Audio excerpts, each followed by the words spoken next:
Thanks. All right. And that's actually 2 minutes too early, but I guess we don't mind. Sorry. Well, welcome to LCT Nordic. Maybe just chit chat for a minute until we get to on the hour. Yeah, sure. So we've been take a minute just to say hello to people, for example. I mean, like, this is one of the things that's really important about this, is that we are all, I mean, I'm incredibly isolated. We're in a kind of unofficial lockdown, and, you know, I live on my own. So it's extremely isolating. And I think a lot of people are isolated. So it's good to connect as a community as well. It's fantastic to see some people are turning their videos on too, because right now we've got a few minutes to just chit chat, and it's nice to see faces. Hi, Lee. Hi, Camilla. Hi, Anna-Vera. Fantastic. Bettina's there. Daughter's there. That's fantastic. Exciting. Gina. Hello, Gina.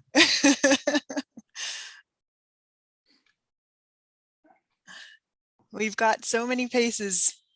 I think Gina is trying to say something, and I would like to know if my microphone works now.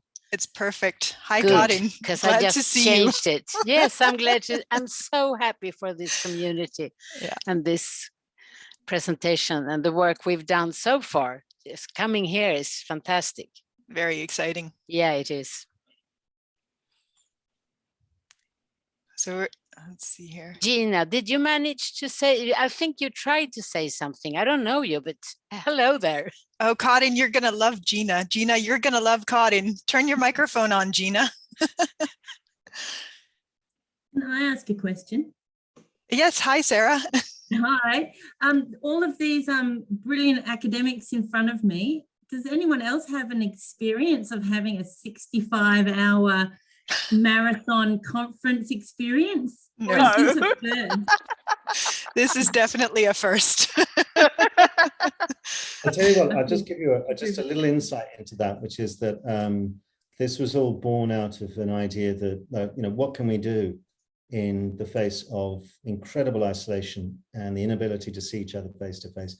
And we just didn't want to. I mean, I think that conferences that are held online are like watching the worst Netflix binge session of all time. So we're trying to do something a bit different by working with groups and making it much more group-based and so on. But it did start, Lee and I thought that we'd be lucky to get it going for 24 hours. And then it just sort of grew like the blob and turned into 65 hours, which is just a nightmare. But here we are. And we don't expect anybody to do that. You would go insane if you tried to do 65 straight hours. But well, we expect you to be there, Carl. Well, all 65 hours. All 65 hours. So I'm not going to be able to be here all the time. But yeah, absolutely amazing that, and to have these sorts of things, chit-chatting and so on, back and forward. I really encourage people to do this, because one of the things that is really important is knowing knowers, the community, that side of things. It isn't just about knowledge transmission. It is extremely important that we get to chat to each other and to connect as human beings, because that is extraordinarily a serious part of an academic community. And though our neoliberal managerialist overlords would prefer that we only ever meet in future because they don't want us spending money going overseas or whatever, this is the best we can do in the absence of that. So let's just, you know, keep it informal and keep it chatty and jump in and interrupt and do everything that we've been trying to model in the round tables for so long. Great. I think we're ready to go. I'm going to go stir my food for a minute. I'll be listening. Great. Well, welcome everybody. We are so excited to be here from the Nordic Network, LCT Nordic, as we call ourselves. We have the next 4 hours for entertaining you, and we've split it into 2 sessions. So first, this first session is, let me see if I can get the share screen up here. That one. So am I sharing my screen with you now? Yep. Fantastic.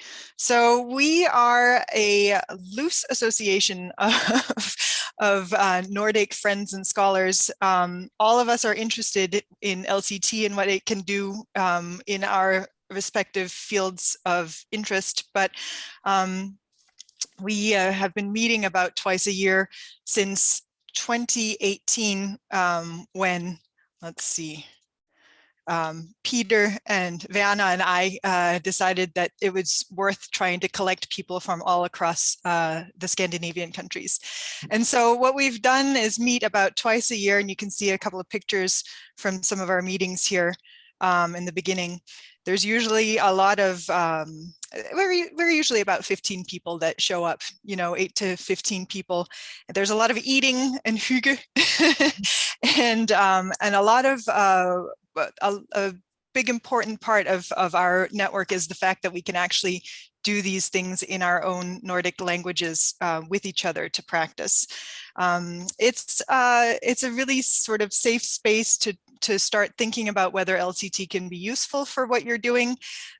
We have a lot of PhD students that come in and say, oh, I read this paper, this is interesting, I'm thinking about maybe applying it to my own stuff. And then we can do a lot of sort of supporting each other, trying the concepts out on different data materials and such. And what we want to present to you in this first 2-hour bit, myself, Peder, Karin, Susanne, and Ruth, is basically what has emerged from our last session when we met in, what was it? It was in the fall, September or October of 2021. What happened was, and you'll see that last picture right there, is Peder presenting some stuff. And it was so interesting, the stuff that he was presenting, is that we decided that this is worth looking more at. And several of us decided that it was worth trying to look at what it could do in our different areas. So that's what we want to present for you today. Am I talking too fast? I get nervous. So fantastic, EAP. And do you have, no, you're not. Do you ever bring wine to these meetings? Well, I would, but it's 9 in the morning, so. It's not an excuse. Cheers. Skål. That's just too weak. You know, 9 in the morning, still 6 o'clock somewhere in the world. Somewhere. So an overview of our presentation. Peder is going to start with showing his basically a translation device of how he's been using condensation analysis in pedagogic practice, in looking at pedagogic texts. Based on that, Karin has picked it up and started looking at newly arrived migrant adolescents and how they express history knowledge. This feeds into a very brief intermission where Susanne and I will talk about how we see the potential for using this in teaching academic writing for teacher students. And then the really cool thing at the end is that Ruth has been looking at some of the same texts that Peder's looked at, but from an SFL perspective, and she finds some really interesting correlations. So it all sort of feeds into each other and has given us a wonderful opportunity to meet and talk about these things, and it's really exciting.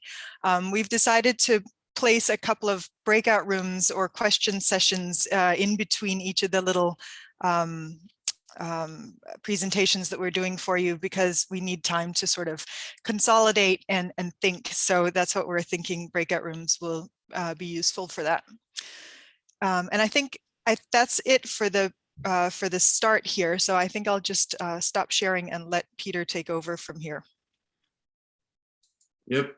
I'll be, by the way, keeping an eye on the chat. So if anyone has questions that they want to ask, then, or comments, you can put them in there. And like I said, I'll keep an eye on them. You're also welcome to, I think we talked about, it would be nice if people had questions that they can ask them as we go as well.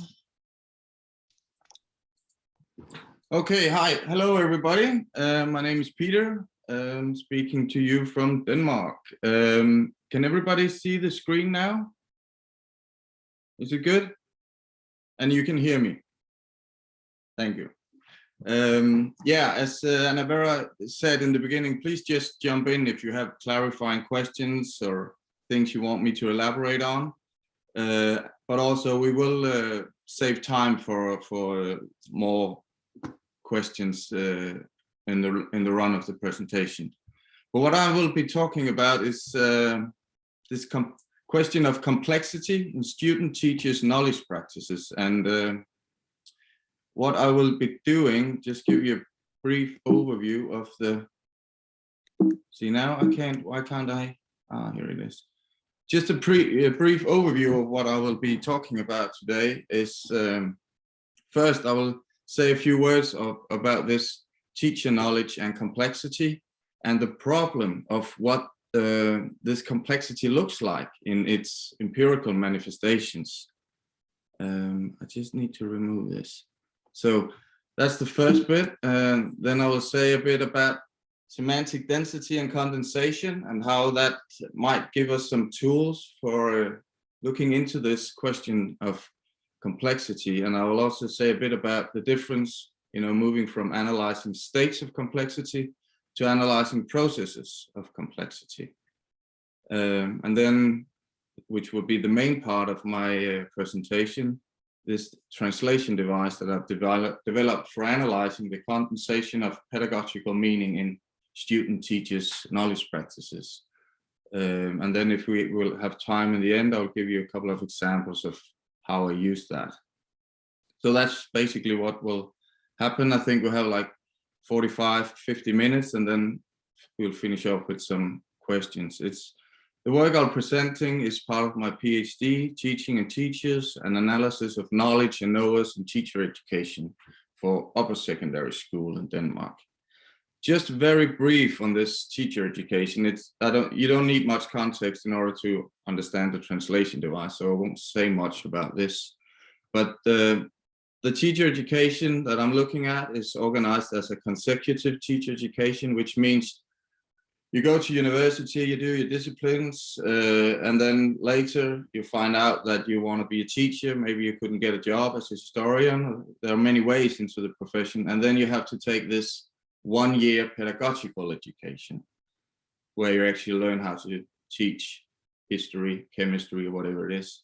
And that bit of the education is 1 year. It's organized with a practical part, school-based part, and a theoretical course-based part. And one of the big ambitions, but also an ongoing challenge for this teacher education, as it is with many other teacher educations and more general educations for the profession, is how to make these two elements, the practical knowledge, the practical part of the education, and the theoretical knowledge and the theoretical part of the education, to interact in constructive ways. My main question is what kind of knowledge and pedagogical reasoning is being developed in the different knowledge practices of the teacher education. And to help me analyze that, I'm using semantics and specialization and have a lot of different types of data. In this presentation, I put it in bold at the bottom. I will only use examples from the student teacher's final thesis, just to keep it simple.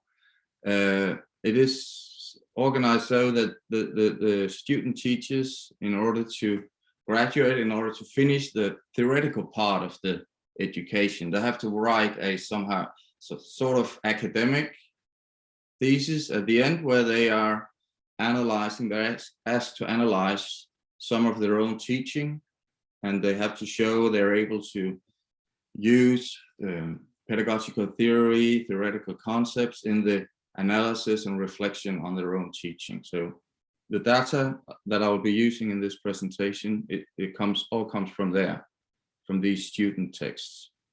Okay.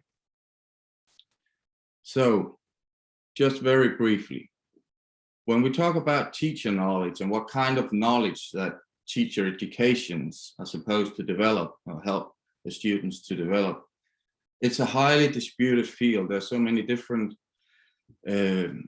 definitions of teacher knowledge and what kind of elements it consists of. Just a quick quote from one of this Herbert. He's considered one of the founding fathers of modern pedagogy. And just he says, like, even through practice, the art of teaching is learned only by one who has previously learned scientific thinking. So he stresses this element of, to become a good teacher, you need some kind of insight into the systematic meanings and relations of the disciplines of pedagogy. You have to have some kind of systematic knowledge about the field of pedagogy. And in line with that, you have Chris Winch, who is also stressing this element of conceptual sophistication. In Scandinavian context, we have this Erling Dahle, who's, understanding teacher education as a training in thinking with concepts. So if you look into this enormous literature on teacher knowledge and on teacher education, you'll find a lot of thinkers stressing this element of some kind of a specialized language, which is kind of complex and sophisticated, is part of becoming a teacher. It's part of what constitutes this professional teacher knowledge. But what we don't get an answer to when we are looking into all this literature is what does this sophistication or complexity of teacher knowledge, what does that actually look like in its empirical manifestations in concrete knowledge practices?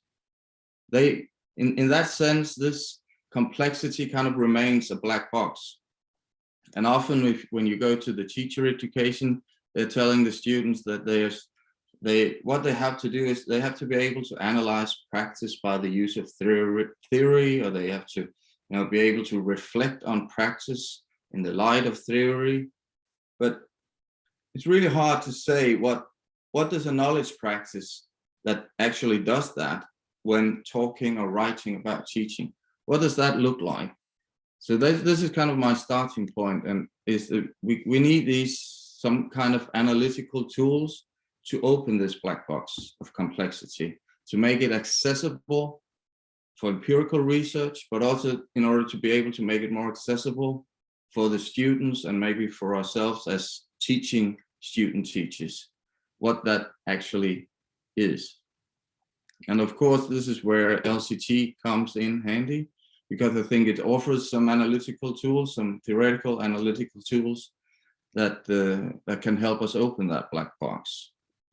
Of course, semantic density, it takes us some of the way. It's a quote from Mason and Doran, where semantic density conceptualizes complexity in terms of the condensation of meanings within practices. You're probably familiar with all these quotes, but I'll just run through them but semantic density explores the relationality of meanings. The more meanings are related, the stronger the semantic density. Another thing which is very important when we are in this problem that we're going to look at today is that the strength of semantic density of a practice or symbol relates to the semantic structure in which it is located.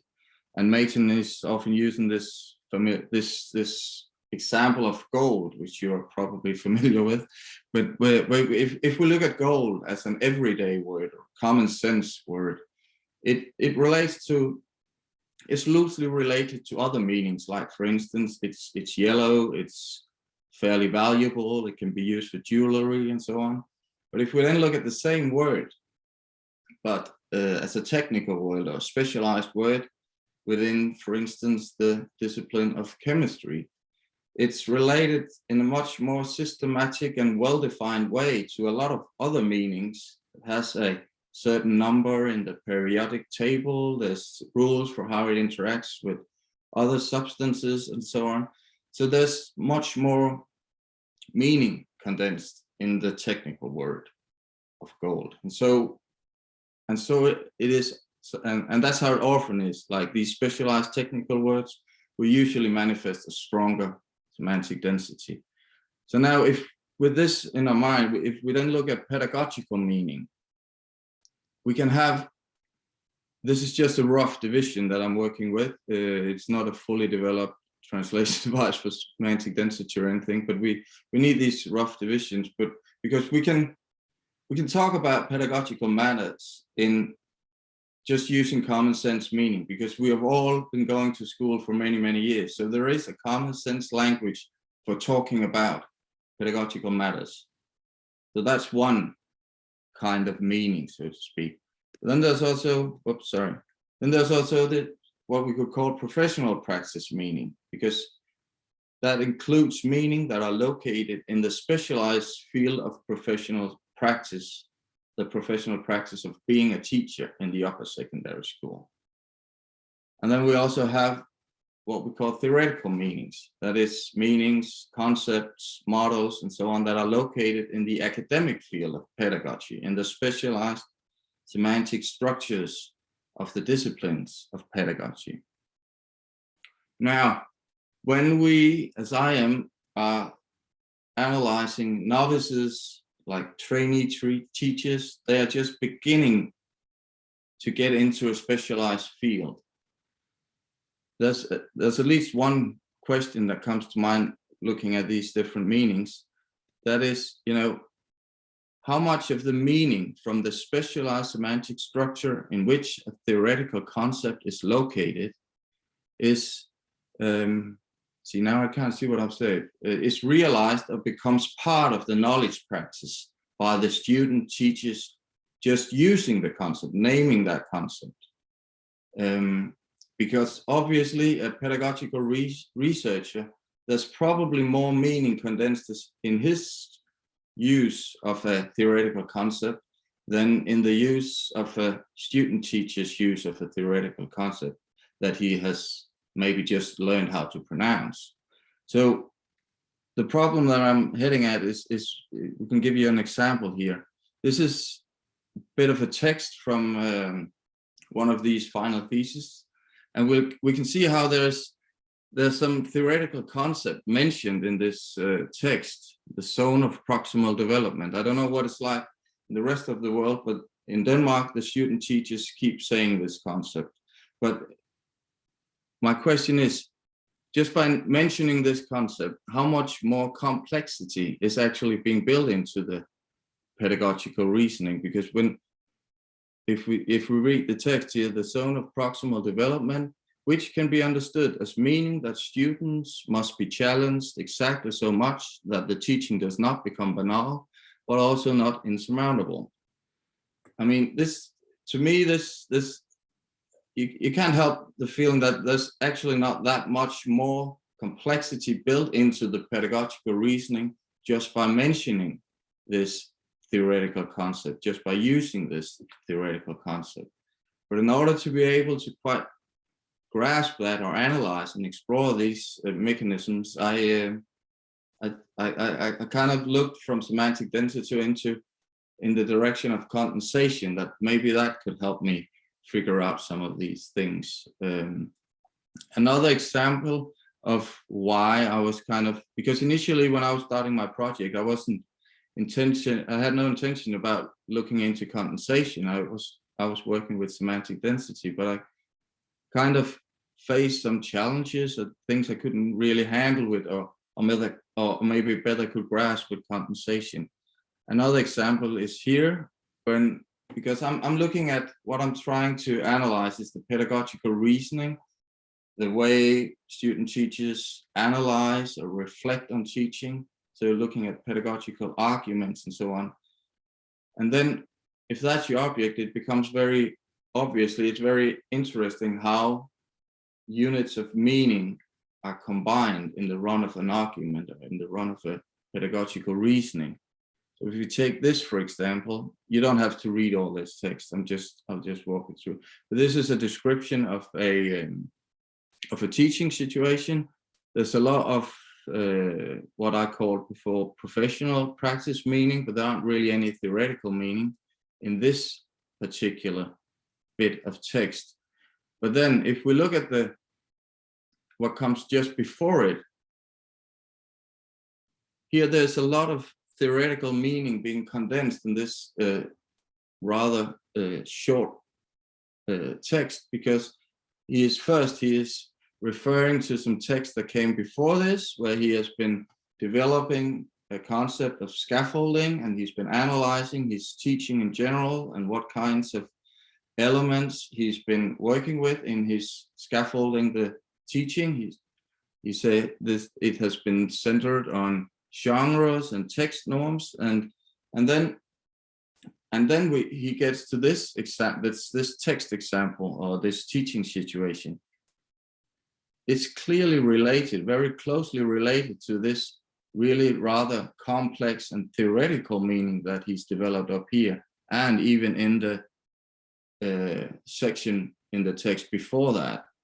So in order to be able to kind of explore and understand what is going on in data like this, I started to look into condensation and not just semantic density, because what we get with the condensation is you kind of move from analyzing states of complexity to analyzing processes of building complexity.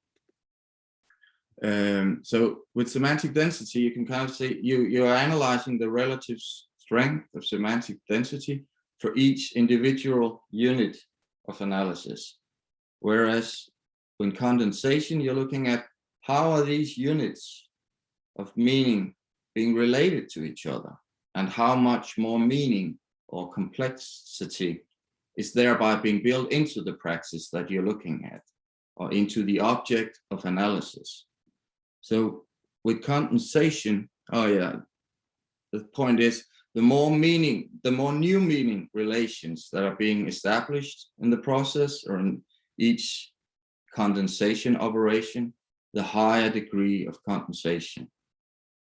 So more and more meaning is being built into something. And then I think this is, I'll get back to this later, but the object of such a condensation analysis can be like a specific object, which means I'm looking at, for instance, the pedagogical concepts that the trainee teachers are using. And then I can kind of, through a text or through a conversation, I can track down how much meaning are being built into that concept.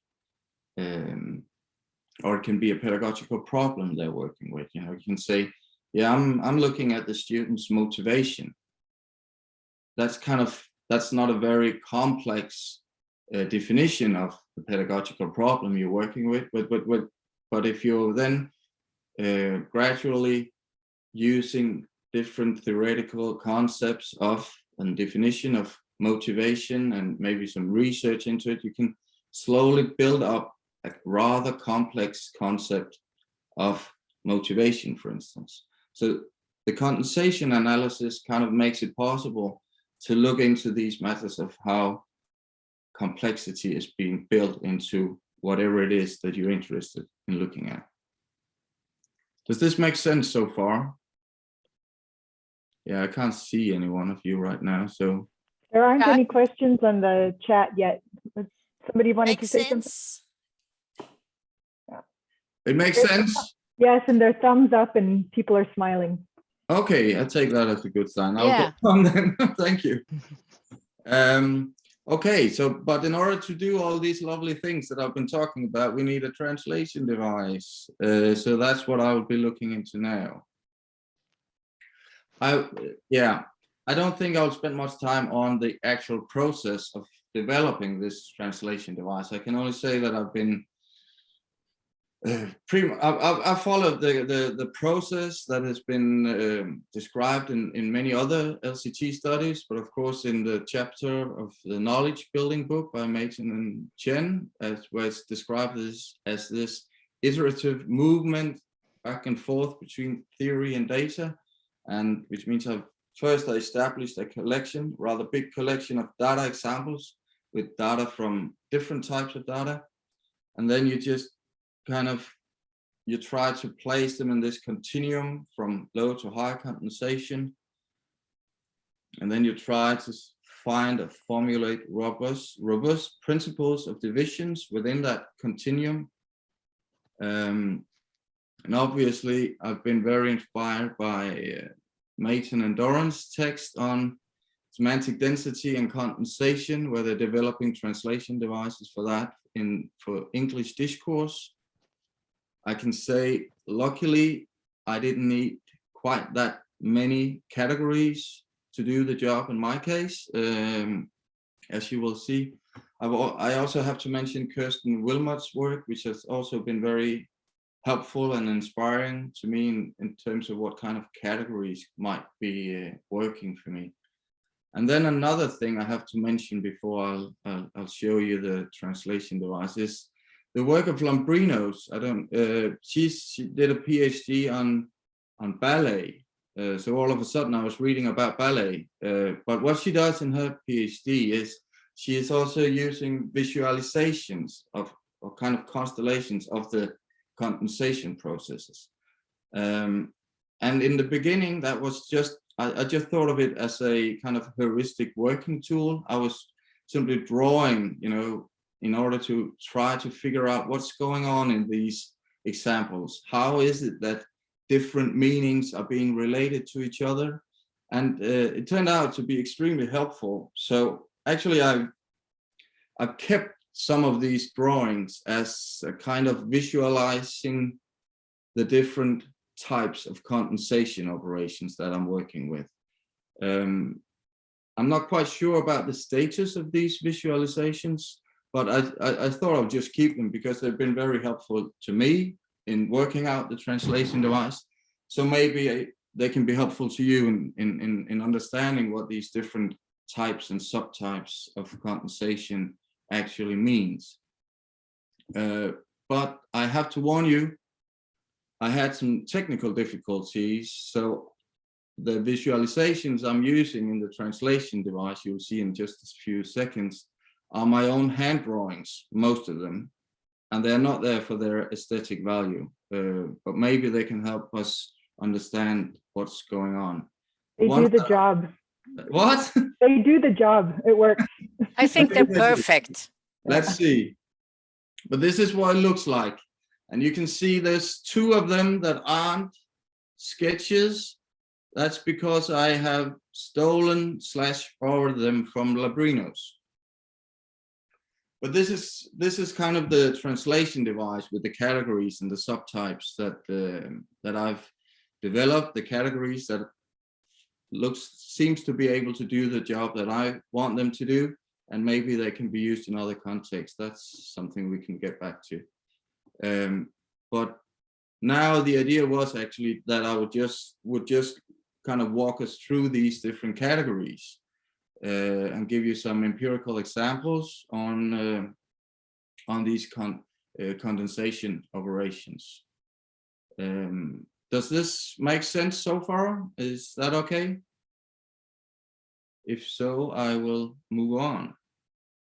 I will start by the first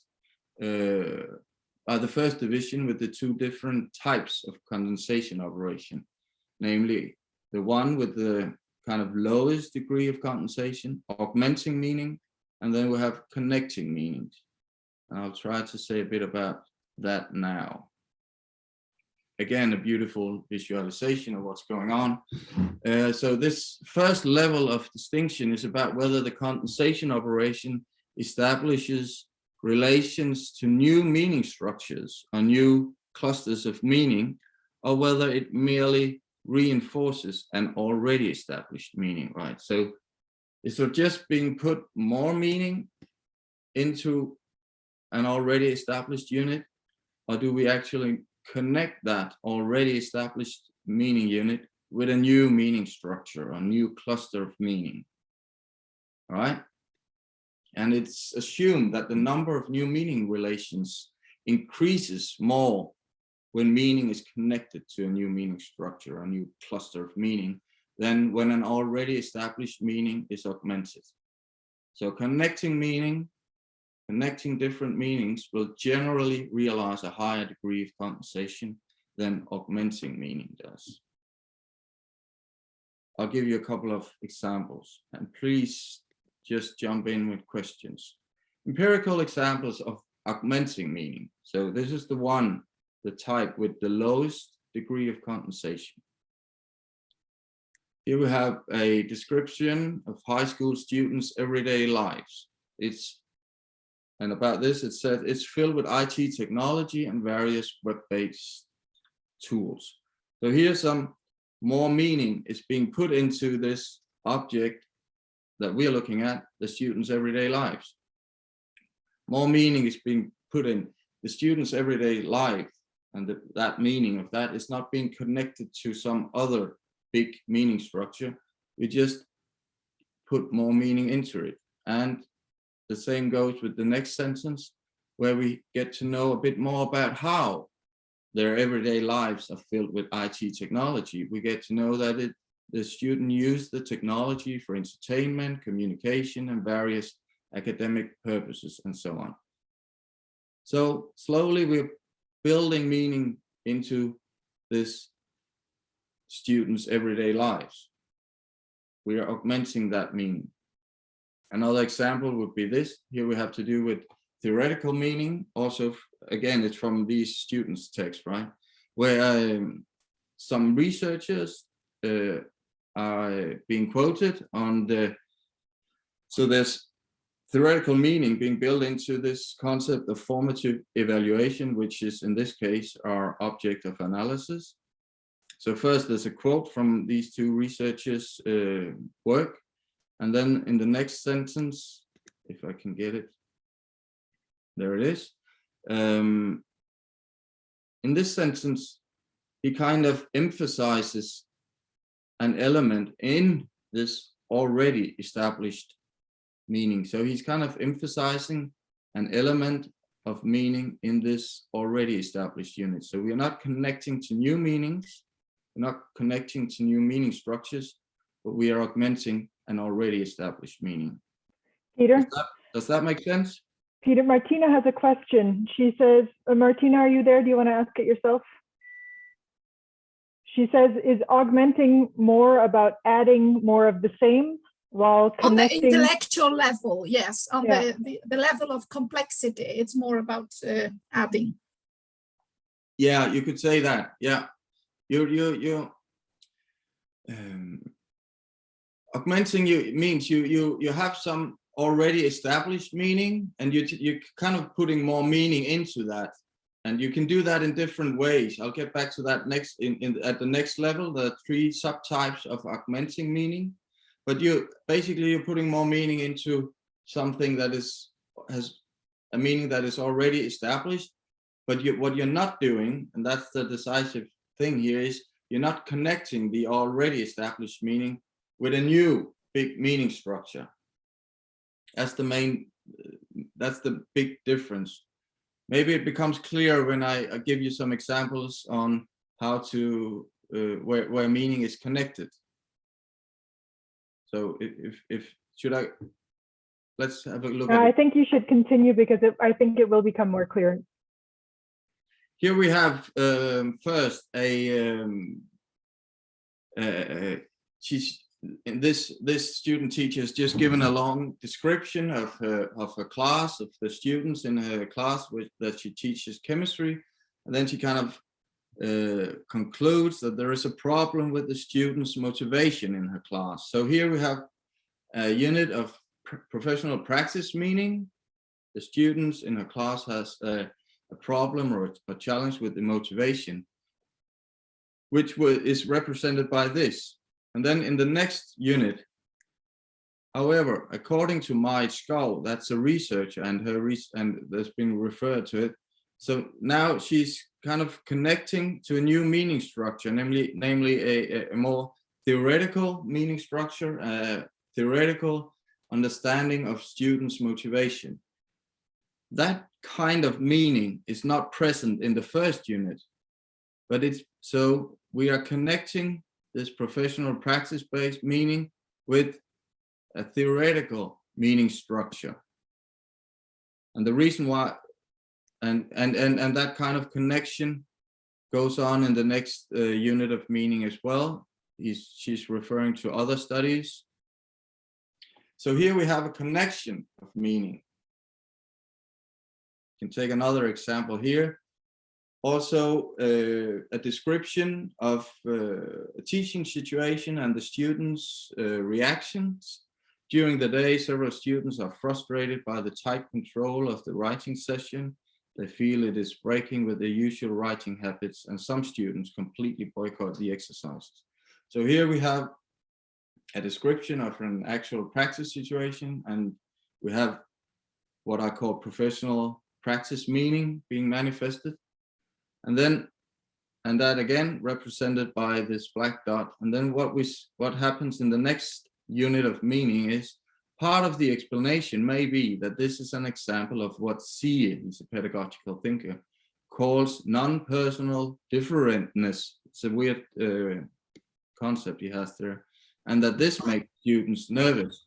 So here we have again the professional practice meaning is now being connected to a theoretical semantic structure with this very complex and theoretical concept of non-personal differentness and this whole theoretical thinking of Thomas Sie.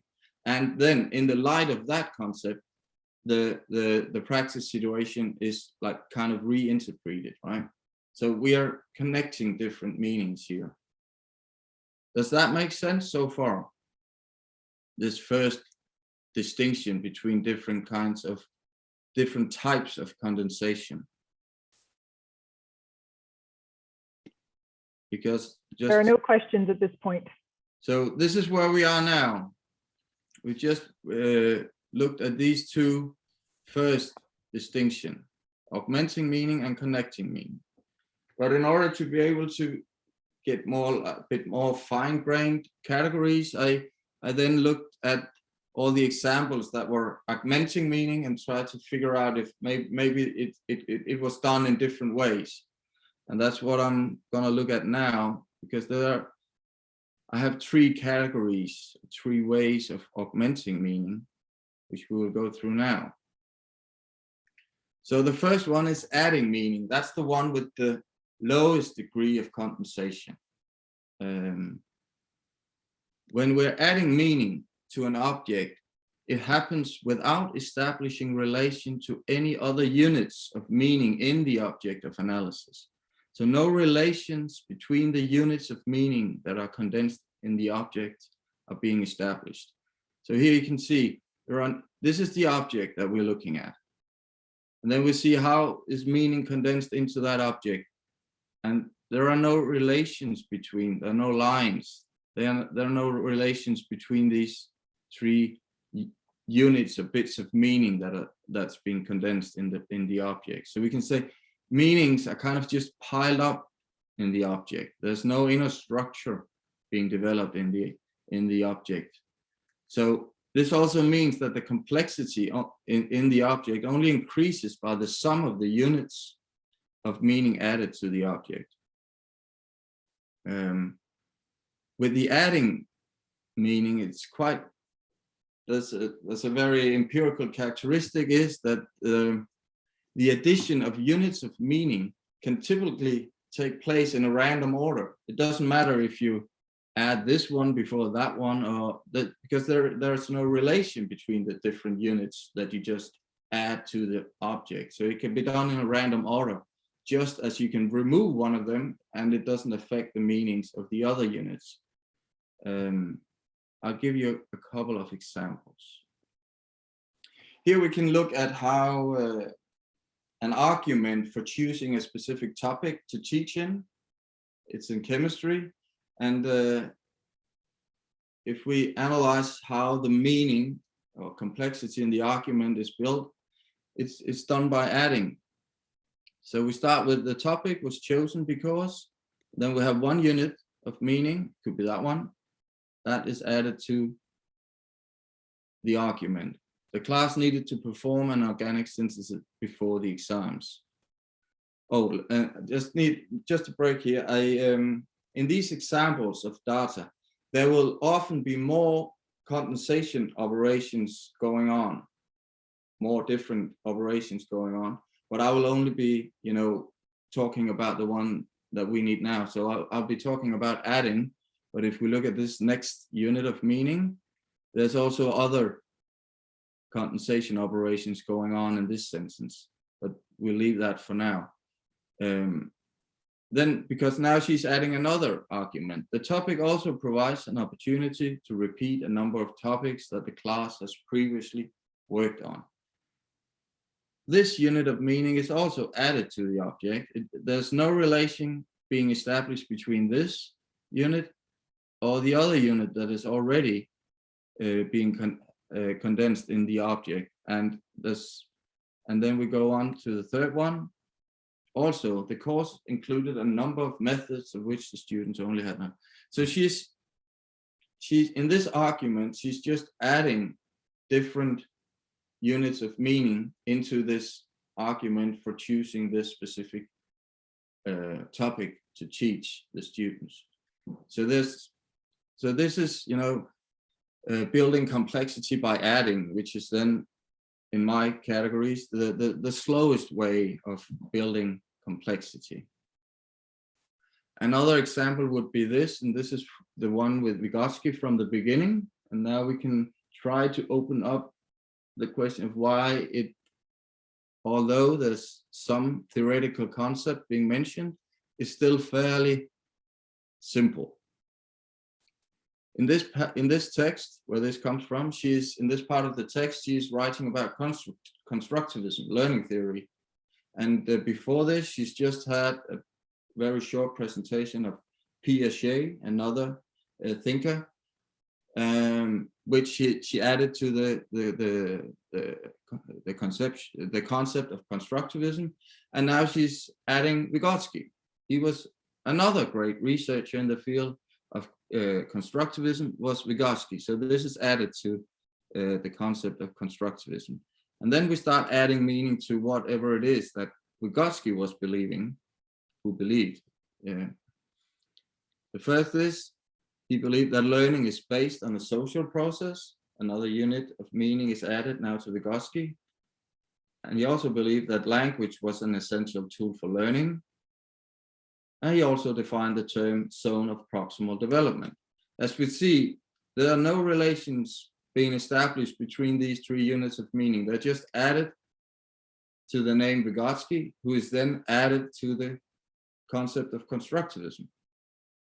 So this is a fairly simple use of theoretical meanings and concepts. It's just being added to the process of developing meaning. But then in the last unit I'll show you, something new happens.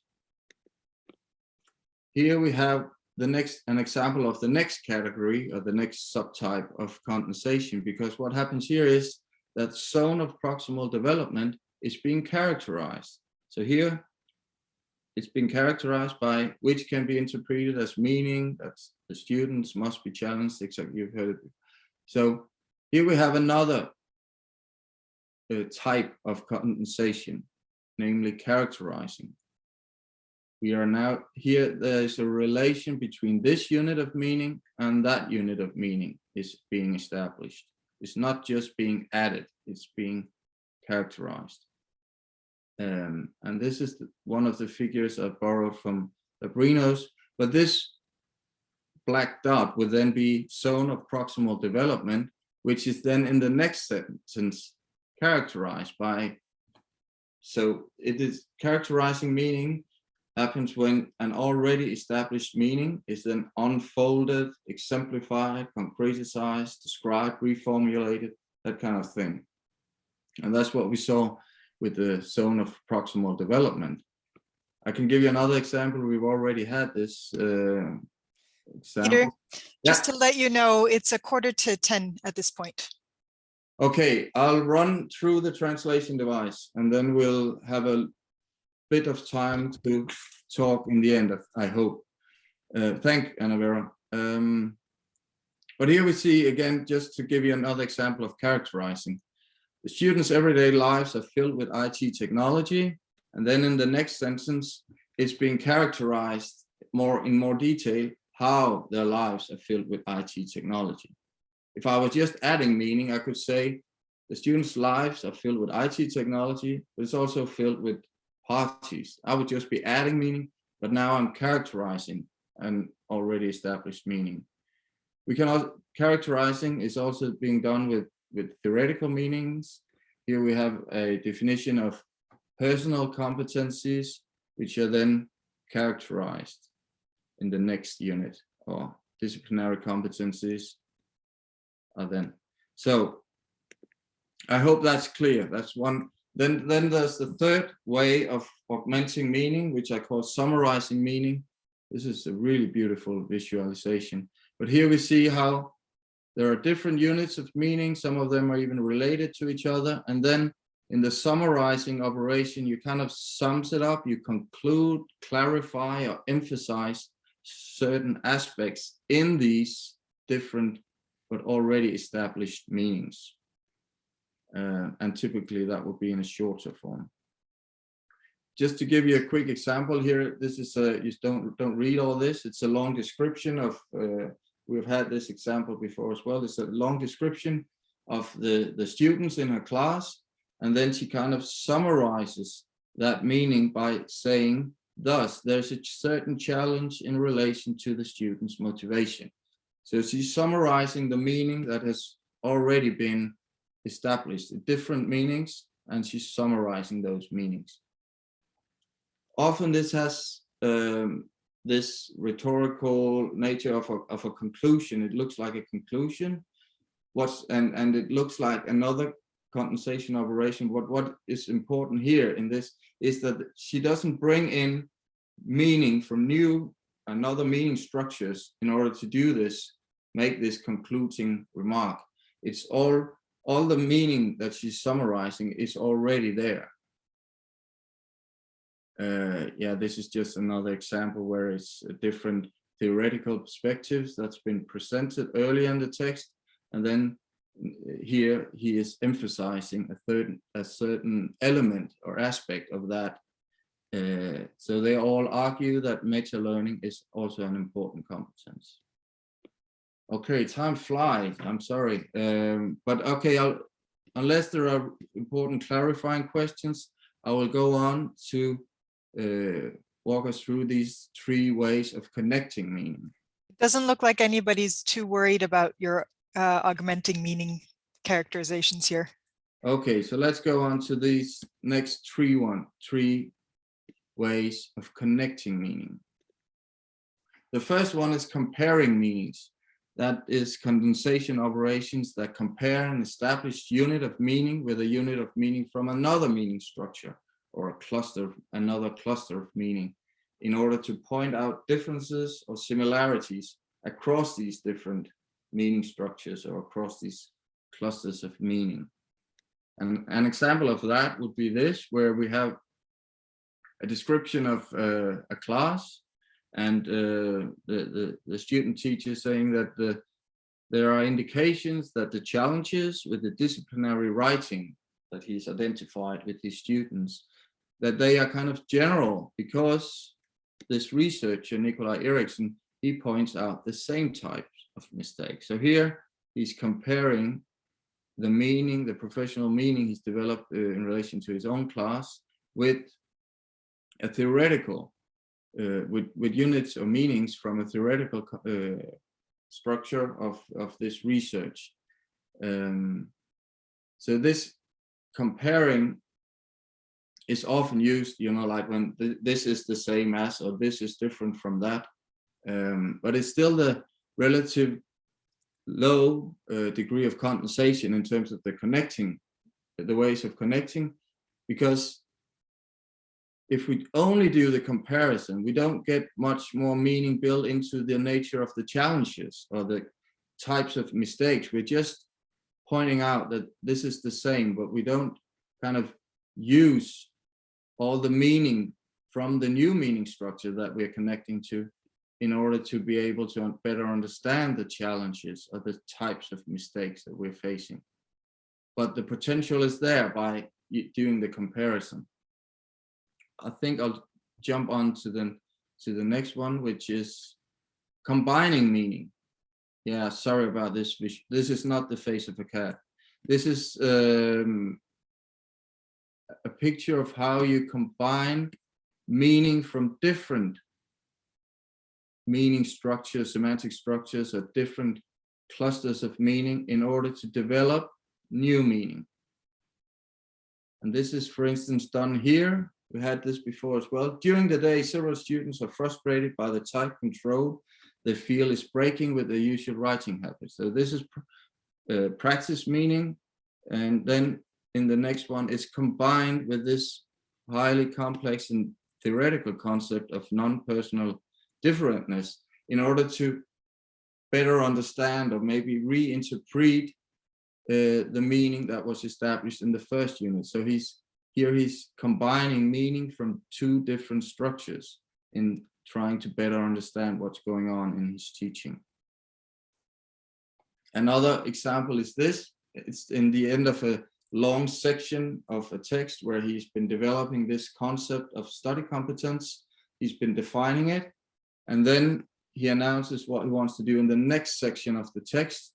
He wants to investigate what does this study competence, this concept, means when we are talking about disciplinary writing in the subject of Danish. So he's combining the general definition of study competence with the meaning structure of this subject-specific writing in Danish. And that's what will then go on in the next section of his text. That's another example of combining meaning. And then we have the last one with the highest degree of condensation, which is taxonomizing meaning, where we have units of meaning that is related to a taxonomy, to a systematic order. And so we kind of establish a relation between a meaning unit and a systematic order in which the individual meaning unit, this one, is integrated and or differentiated according to it. This is the one that, you know, manifests the highest degree of condensation. Just to give you a quick example of that, in this text, they're writing about the kind of students they have, and then he mentions Trundtmann. He's a pedagogical thinker, and he divides students into two main categories: the well-socialized and the non-socialized. So he's establishing a taxonomy of two different kinds or categories of students. This taxonomy is then characterized. This is an example of categorization where the meaning is categorized. And then in the end, in terms of that division, I would place just under 1/3 of the students in the class in the non-socialized category. So he's taxonomizing the students and the meaning of these students. So that would be an example of that. Another one here, as a teacher, you make, a little simplified, 3 learning requirements. So there's 3 for your students. They must be able to remember, understand, and solve problems. So here we have, and then later she couples that, she's combining that with classical cognitive psychology of memory, and then she's taxonomizing memory as well, you know, in the sensory recording of input, short-term memory, and long-term memory. Oh, I'm sorry about the time, because I think we should stop here. I had some examples of analysis where I'm using these tools, but I don't have time for that. And I hope we can have a little time for just some questions or comments. But at least this is the translation device that I've developed so far, and which I'm using in my analysis. Well, and we found that when you presented it a couple of months ago in the Nordic Network, that it really resonated with a lot of people, and which is also why we have a couple of additional presentations with people showing how this has put our thoughts into gear. But you have a compliment from Elena Lambrinos on your taxonomizing visualization. Okay. Oh, Lambrinos, great. Yes, she's here. Thank you so much for inspiring me with these things, Lambrinos. And we'd like to, so what we had originally thought was that we'd give you a few minutes in breakout rooms to sort of talk to whoever is there or not, if you needed to not. But maybe we can just open it up here in this big forum. If anyone has any questions or comments, please jump in for the next 3 or 4 minutes. I think it'll take too long to push you out into breakout rooms. Yeah, I agree. So just for the next 3 or 4 minutes, anyone is welcome to jump in. Or if you have any questions, you can always email me or anything. But I would be love to hear some comments on it if anyone. Hi, can I jump in? My name is Carol Bertram from South Africa. Thanks so much for this presentation. I really found it really interesting. I guess one of the things, Peter, I would be interested to know is that in South Africa, we've got students who really struggle to kind of make their meaning known through language and through English language in particular.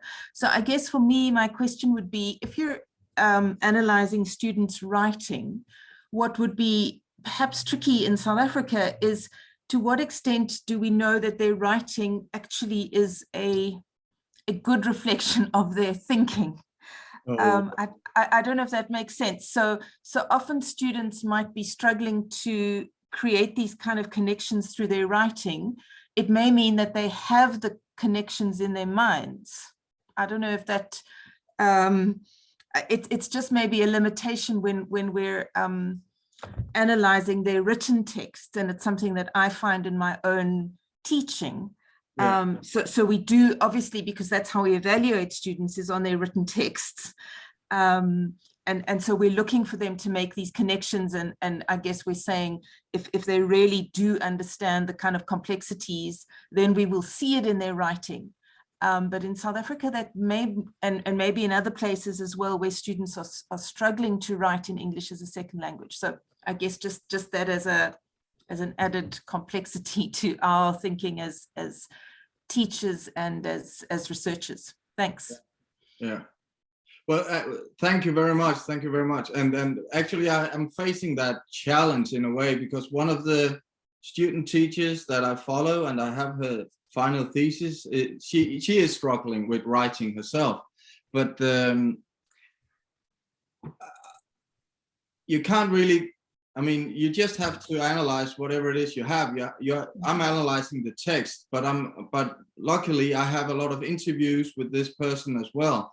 So I have a way of, getting into the kind of pedagogical reasoning she's able to unfold when we talk together, and that can be analyzed as well. But yeah, I mean, I don't. You can't really go from writing and then conclude on how they're thinking. But I think it's a very important thing to develop your ability to reflect also in writing, and often I would say it's an even better way to understand what is actually going on in terms of what kind of knowledge is it that you're supposed to develop here, because it's clearer, it's easier to see in writing than it is in talking. But yeah. Yeah, I guess the thing is, so you're trying to look at the complexity of pedagogical reasoning. Yeah, as it is. And so in a sense, we are making, you do, I assume, I mean, this is because if we're looking at our data or the empirical reflection of that thinking, we're saying is in their writing. But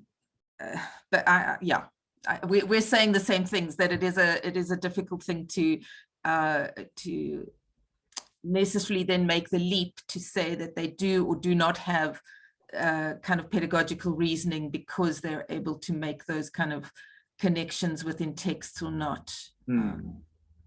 But thank you, it's really interesting work.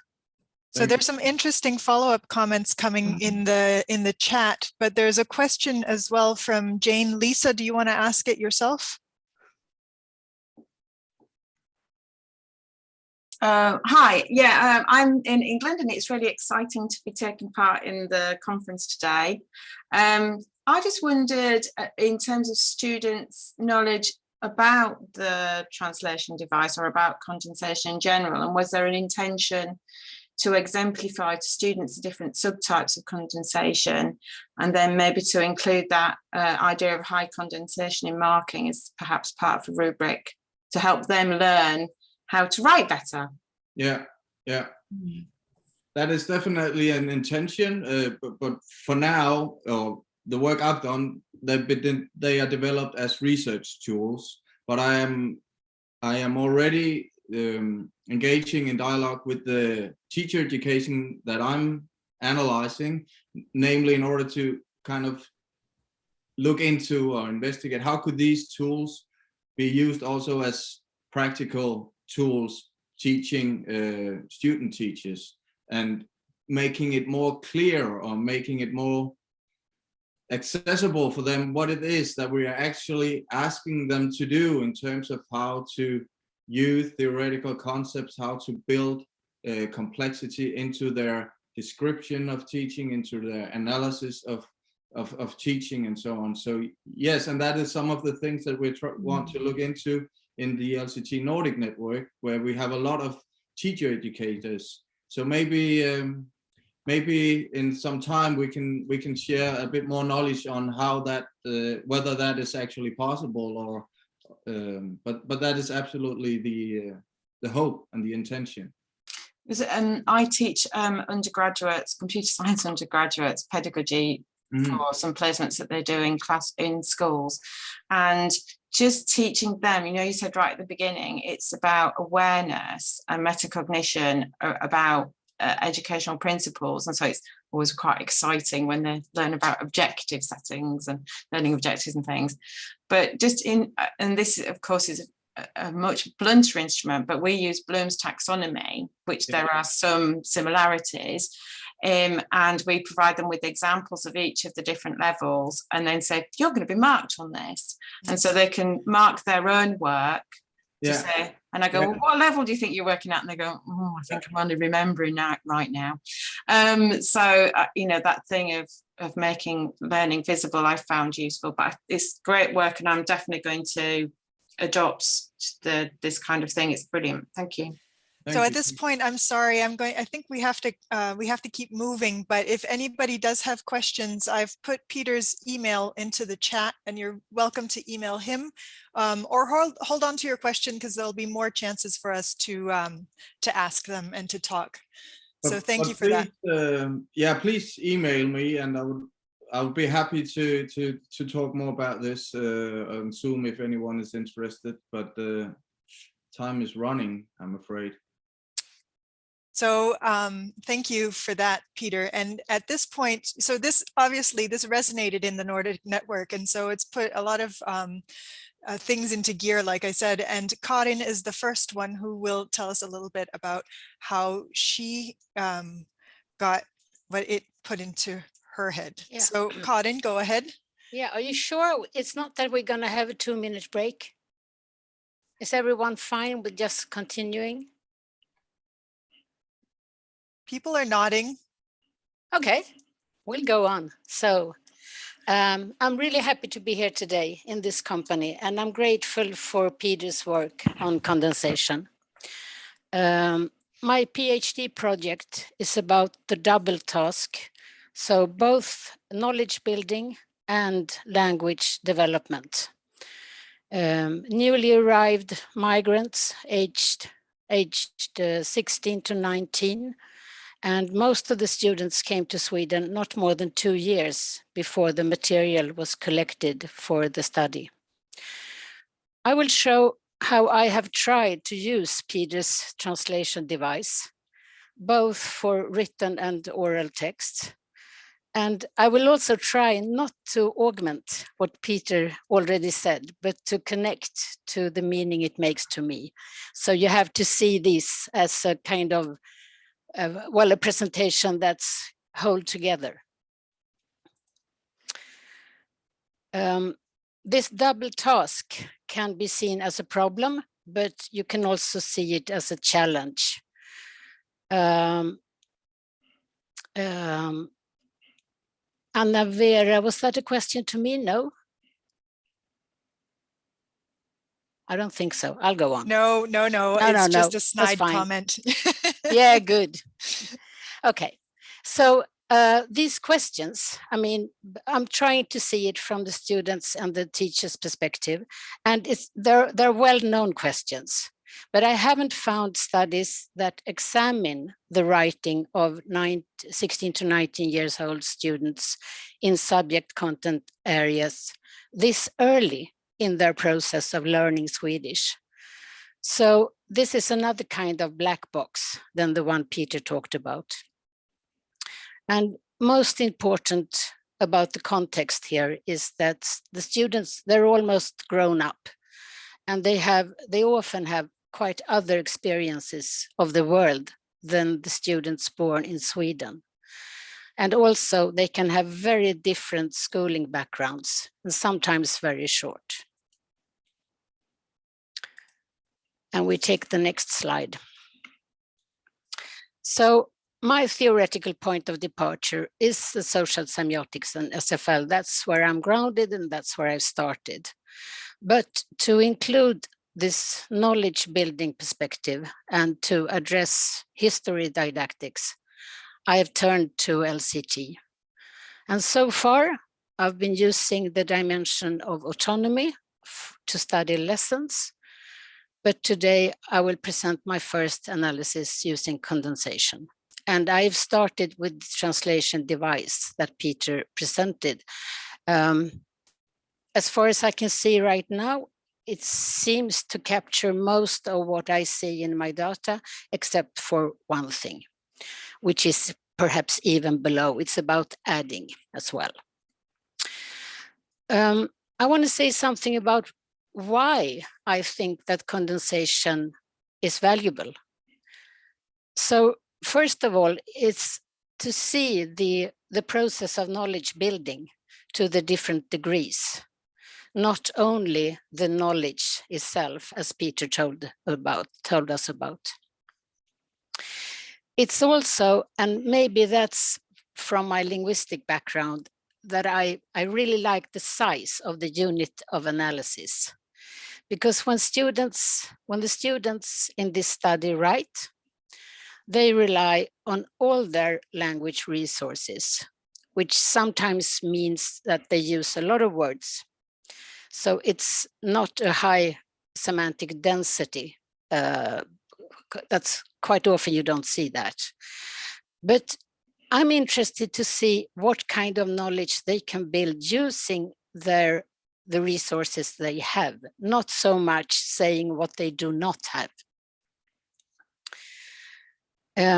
Also, I hope to be able to analyze translations that I've got help to do of the students' discussions, where they translanguage between Amharic, Tigrinya, and Swedish, and some words, of course, in other languages as well. Since we talk about all languages as resources, but we don't really know how students use them. And then finally, the last thing I find interesting with condensation and the way of working with this is the combination I can see that I will be able to do between the knowledge building and to look at the language resources from my SFL perspective. So it's both to see the texts that the students meet and also the text that they write themselves, also the oral text. And at the end of our session, Ruth will, as Anna-Vera said, give an example of how SFL can contribute to LCT, even though it's in another context than this. And then we turn to the first example. And I've on purpose being really quick on this first part, because I hope to spend some more time of these 4 examples. And it's a bit challenging to show them and to present them because I'm not very sure of them. So I'll be very happy for questions and feedback. And there are 4 slides. We will look at tendency, which is one of the criteria to critically review historical sources. So we're now in the subject area of history. And to critically review historical sources is one of the central second-order concepts in history. So it's important for the students to pick up.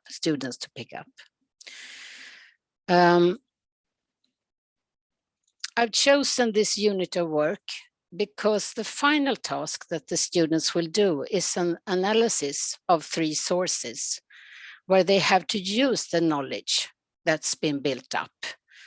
And so it's a challenge, it's a big challenge for them to do this. And the first text that we will look upon is about introducing source criticism in history. So I'm looking here at what is being condensed when it comes to understanding source criticism in history. And throughout this text, you can see that knowledge is added and characterized. 4 things that the student will learn to do are added. In the second unit of analysis, I've got the numbers in the row to the left. They should be able to interpret. In unit 4, they should be able to review sources critically. Unit 13 to compare them, and finally in 14 to discuss how valuable the sources are. So for the students, I would say that adding does increase complexity. To comment on Werner's question in Peder's presentation. I had this question myself. Does this really make sense to talk about adding as building complexity? But I think it does in this case.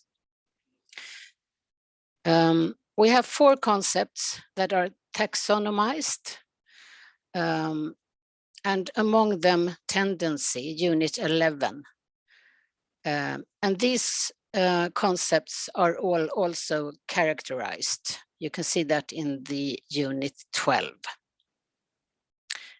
So except for taxonomizing, the degree of condensation is low. And I guess that's what you would expect from a very early start to introduce these students to these concepts. And also the taxonomizing is done with concepts picked directly from the subject.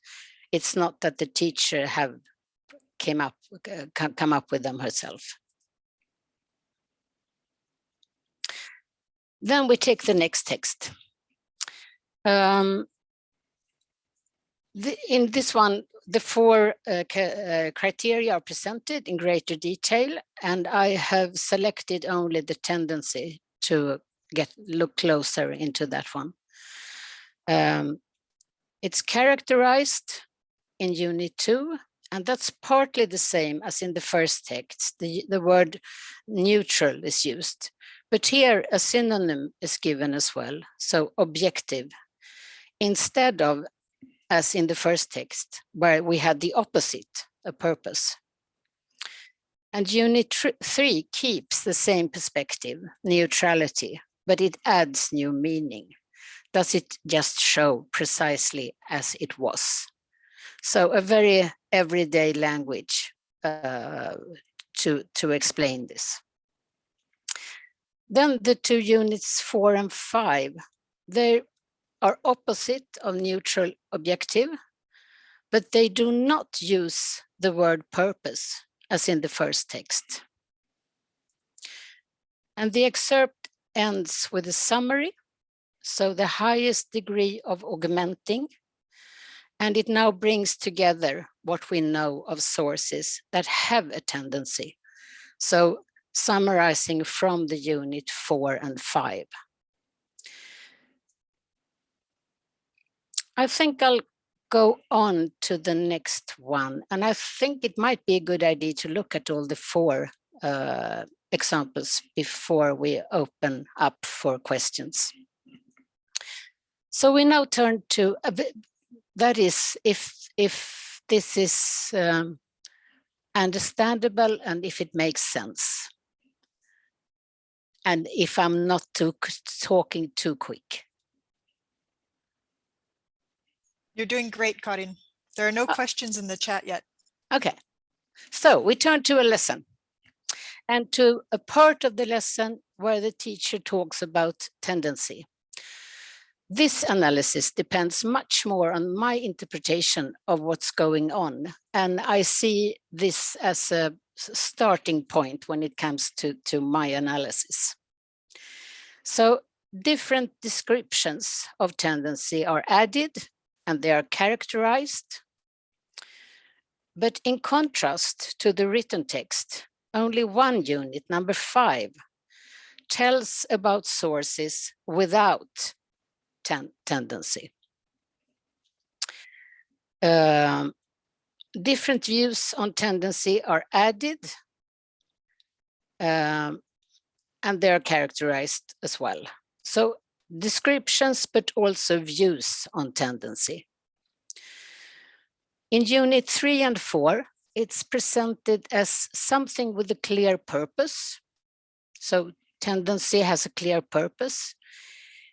In unit 7 and 8, the influence, to want to influence, is repeated, but now it's a bit decreased, saying a little. So that in the summary, in unit 9, tendency turns to be presented as something quite normal. It's quite difficult to be completely neutral, is what's said here. And then finally, in unit 10 up to 12, a new description is added. So except for the first taxonomizing unit, meaning is not connected, but it's augmented.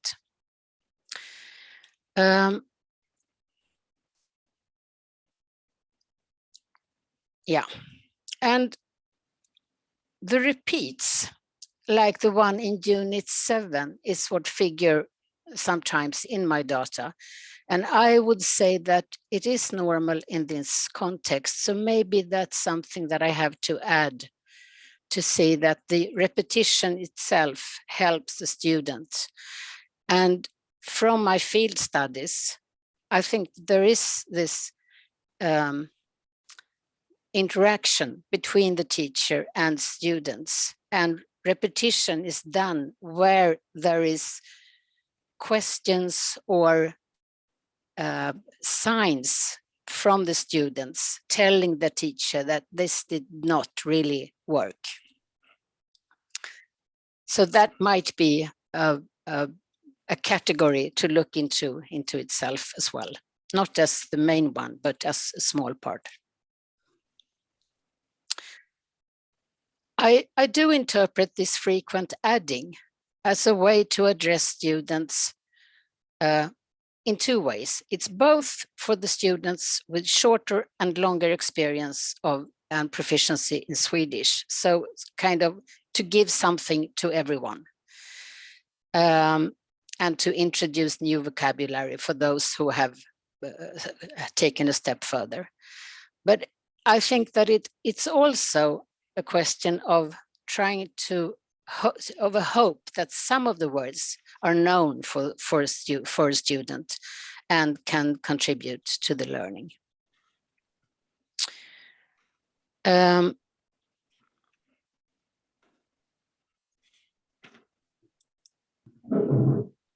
And my last example then concerns now the source criticism as part of a scientific view of history, so not only tendency. And here I would say that I think that the teacher is trying to address the students in an age-appropriate way. So they're being almost grown up. And many of them want to go on to to tertiary education. So this is a way to connect to them. This excerpt starts with summarizing, so bringing up what has been said earlier, adding from a story that was told in unit here in the unit 2. The story was told earlier in another lesson. And the story is contrasted as a story or narrative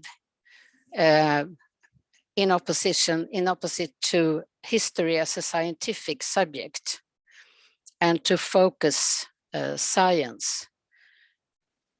But it's still kept within the lower degree of condensation, I would say.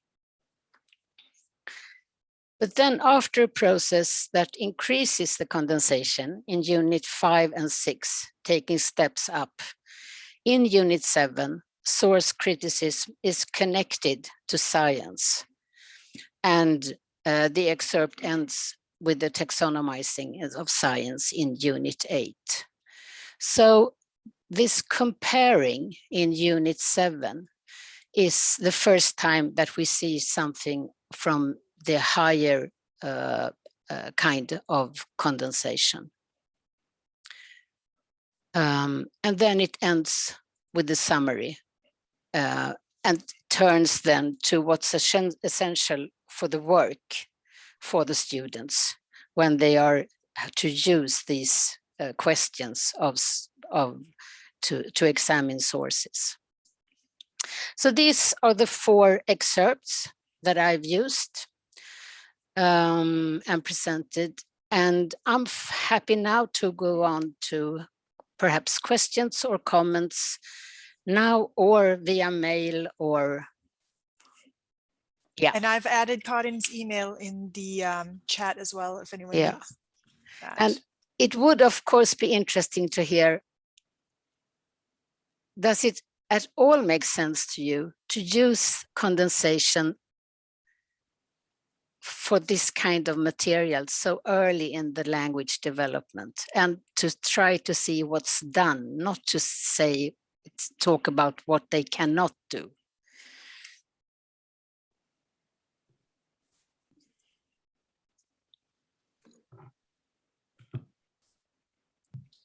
I think Bill Meyer might have a comment. Billy?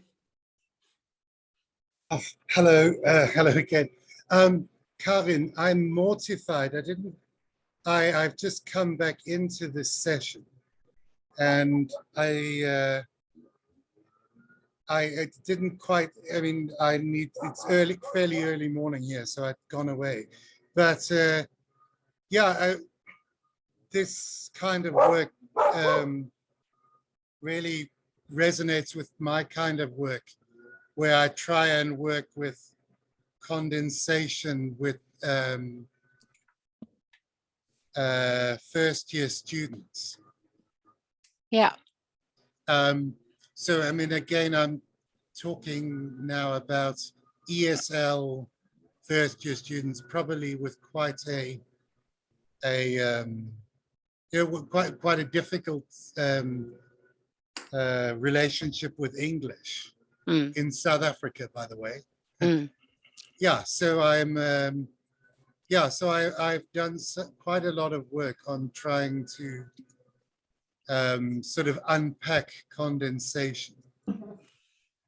That sounds interesting. Yeah, so I would totally endorse.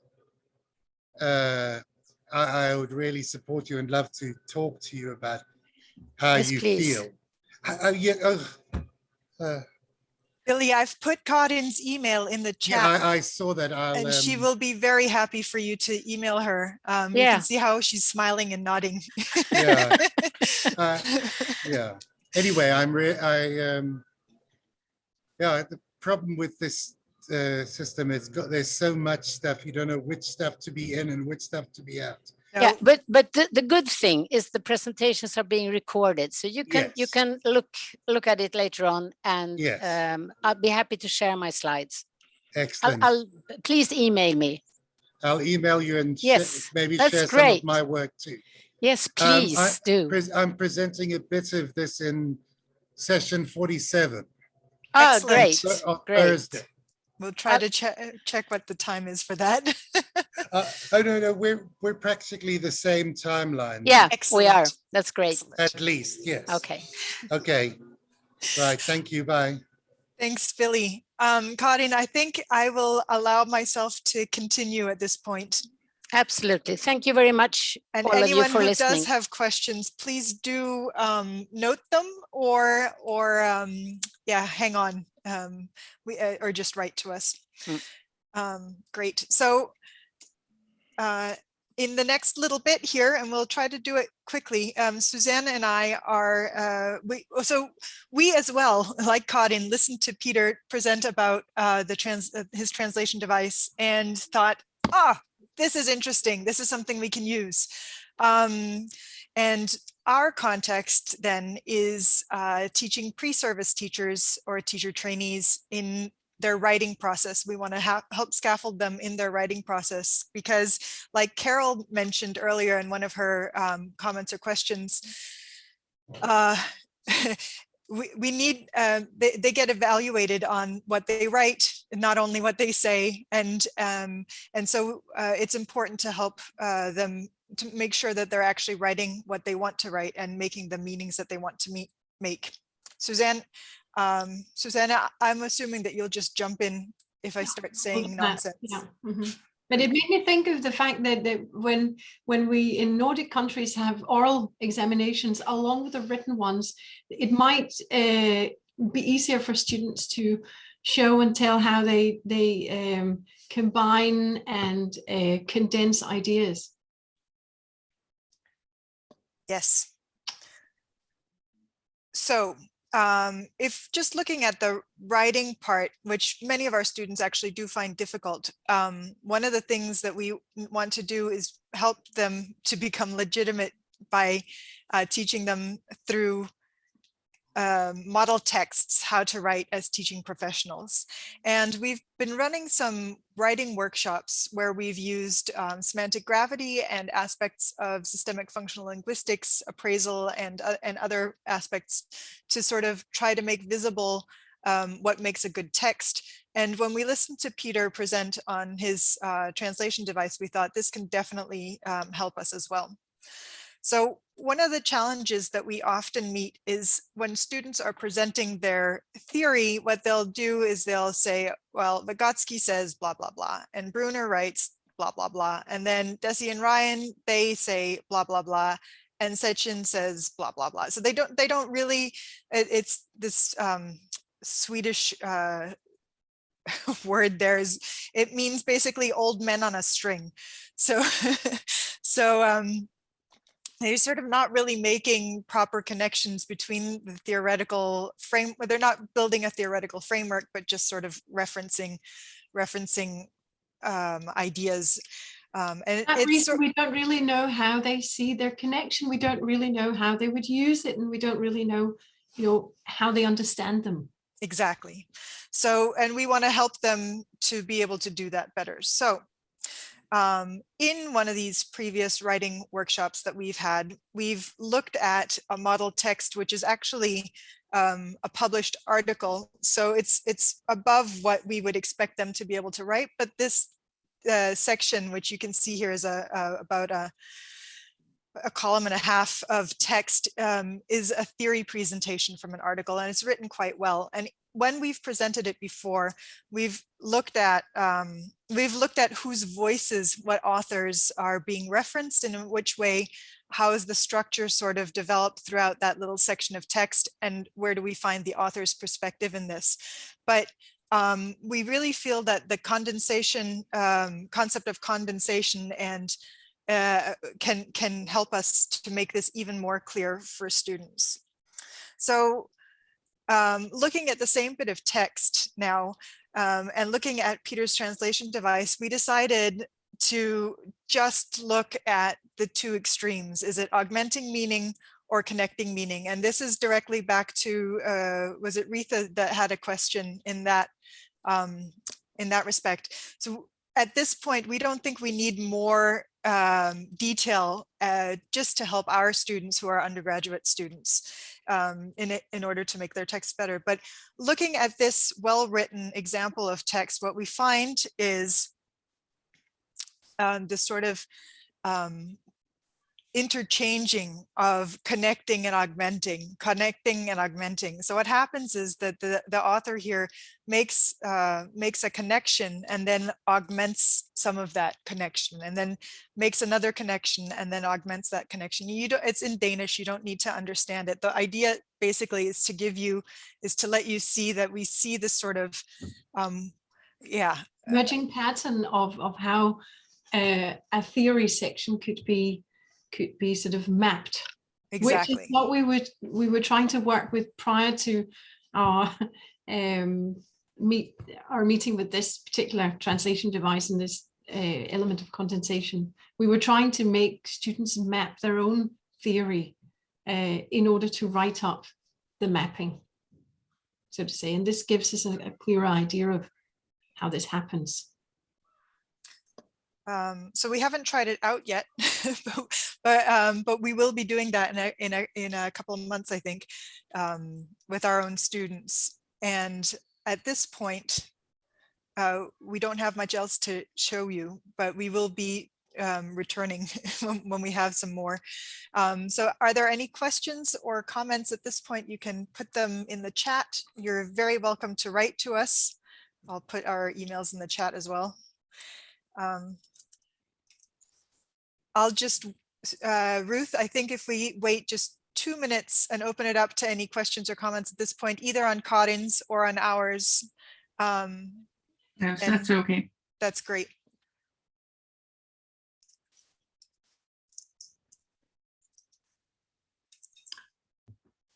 Hi, Anna-Vera, it's Carol Bertram here again. Welcome, Karin. Hi, thanks. I'm just interested in, I'm also interested in thinking about condensation with regards to text, because often I've thought about rather using semantic gravity as the sense of students, using a semantically dense concept and then unpacking it. Do you have a sense if the condensation does something different to that? So we've been using semantic gravity in particular when addressing the analysis section that students need to make. But we were sort of struggling on how to make the theory section that they need to write up, where they need to write up the theory to make that to help that make sense for them. And Susanne, maybe you can say a little bit more. Well, I can, because I think it ties on to what Peter said about condensation being more interested in the process of meaning or knowledge building rather than the state of complexity. So I suppose this is what it allows us to see more clearly when looking at the text, how that knowledge is being built, and in our case, how the theory is being mapped by the writer. And for pedagogical reasons or purposes, when we worked with this, we used post-it notes and had the students write out different concepts and try to sort of place them in sort of hierarchies and tie them onto each other. And that seemed to be, even though we didn't really think about condensation at the time, it seemed to be quite a good way of approaching this. So in this way, our condensation analysis will just support that practice more or less, right? Yeah. Thanks, that's helpful. Thank you. Pleasure. So nobody else is jumping at the bit here. So I think we'll just ask Ruth to continue, because this next part is pretty interesting too. Thank you, Anna-Vera. Yes, I got curious too when hearing Peter's talk, and I would like to use Sfl to track the linguistic science of condensation. and see how they relate to Peder's translation devices. It is not new to use SFL in connection with LCT. SFL can make visible how knowledge is anchored in different patterns in the language system. What is new here is to look for SFL patterns for condensation, Peder's translation device. LCT condensation is about how meaning is weaved into a text. In SFL, we can look at this textual meaning by using the linguistic resource theme. So by using SFL and looking for thematic patterns in the language system, I'll be able to see how the text is tied together. Anna-Vera, yeah. Thank you. Either entirely interwoven patterns where there is a high degree of meaning stored in the text, or the opposite, if there are sparse bindings, the meaning is likely to be more loosely woven in the text. Let me show you what I found in Peder's examples. In the table you see here, I have isolated the theme in each of Julius. That's an example from Peder that we didn't see, I think, but it's I can do some more though. In this table you see I have isolated a theme in each of Julius' sentences, left column, or the rest of the sentence is rhyme. What we examine is the interplay between theme and rhyme with each other and separately. We simply ask, where does the knowledge on this theme come from? I'll not go into technical details, but simply show results of the analysis, because here I'm interested in showing you my hypothesis, how SFL analysis can back the findings of the condensation analysis made by Peder. Oh, it's coming. There we go. Thank you. We go through the text by asking to each theme, where does it come from? The first theme is the beginning of a new paragraph, a new topic that Julia brings to the fore. It may stem from her knowledge of the subject or perhaps connected to other parts of the text. In any case, it is something new that I have marked here with a red horizontal arrow. Then I go down to the next sentence and ask where the theme comes from. And it comes from the sentence above, and so on throughout the text. And here a clear pattern emerges. Theme follows on theme vertically.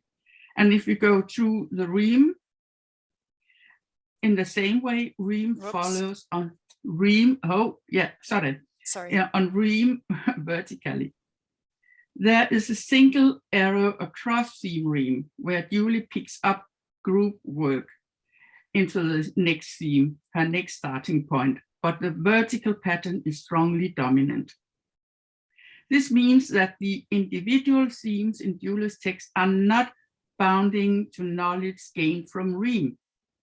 In her text, Julie chooses not to elaborate on each theme.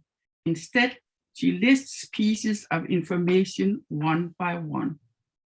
And in this way, her text exhibits a weak information development, a loose information flow, low condensation, augmenting meaning.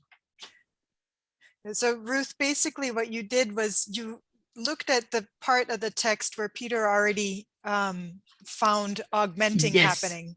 And then you wanted to see, okay, well, what does that look like from a theme rhyme perspective? Exactly. Great. Yes. If we make the same analysis of Peder's other example, Christian, a different pattern of theme appears. First, it is clear that there are several arrows from rhyme to theme, creating a cross or fan pattern. From rhyme, in the first sentence, Christian creates 3 new themes. He introduces 3 conditions on which he wants to elaborate. In this way, he unfolds those specific elements that he has initially foregrounded in theme. In addition, he connects, he connects two themes from paragraph 1 and 2 to the last theme. In this way, Christian ties together the information within the section. In doing so, he augments the meaning.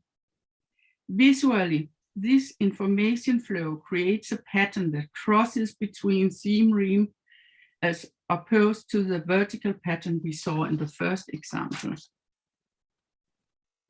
Great. What does it look like when we go down into the three subcategories of augmenting and condensation? This pattern seems to emerge. First, augmenting happens when a bond is established between theme rhyme within a single topic after a red arrow and only within the sentences that belong to this topic. Secondly, the weakest degree of condensation appears to be a vertical pattern, then a single crosslink, while the highest degree of augmentation occurs when there are both a vertical and a cross pattern. This is my hypothesis. And so you would have to look at more texts to see if this is always the case. Yes, exactly. I only looked at these two texts. Yes, now let us look at the second category of condensation, connecting meaning.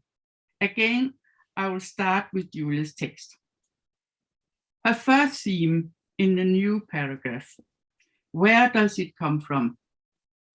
Anna-Vera. Where does it come from? Yeah. And where does the rhyme come from? In the first sentence come from? They could have come from somewhere outside of the text. Yeah. For example, her pedagogical knowledge, but it turns out that they both originate from somewhere else in her text. The point is here that meaning is linked from outside the topic in the paragraph about students' knowledge production. In this way, different meanings are combined, and that is a typical theme rhyme pattern for condensation connection. The pattern for connection in Julia's text. There are only few connections, the blue arrows, that are places she connects across several sections of text over new topics. You see that she has many new topics. Yeah, the red arrows are the new topics. Yeah. She does not interconnect the new information she introduces. This too shows weaker information development. The information is not condensed with more new meaning along the way. So just to make it clear, Ruth here is using the same colors that Susanne and I used. So the blue ones are for connecting, so higher degrees of condensation, whereas the yellow ones are lower degrees of condensation, merely augmenting meaning. Thank you, Anna-Vera. As a result, Julia's text does not demonstrate how she understands, interprets, and applies the knowledge she draws on in her field. We can also say that her analysis is weak. It becomes more a collection of loosely related concepts. Hopefully, the reader understands the concepts in the same way as Julia presents them, as if they were an exact knowledge that does not invite to discussion and interpretation. So Julie is actually showing the same sorts of difficulties that some of our students show, Susanne and our students show. Yes. Yeah. Condensation connection in Christian's text, the blue arrows. There are several connections between different pieces of information throughout the text. And new information is linked to other new pieces of information. We thus see that Christian's information is continuously loaded with meaning, step by step. In this way, through his analysis, he demonstrates how he interprets the concepts he introduces. As a result, we are not in doubt about how Christian understands the concepts and how he will use them. Of the two examples looked at here, Christian's text makes higher degrees of condensation of meaning across the text than Julia's text. Looking at these same examples from the SFL perspective of theme rhyme, I get a similar picture to the one Peter got using condensation that we didn't saw, but it is so.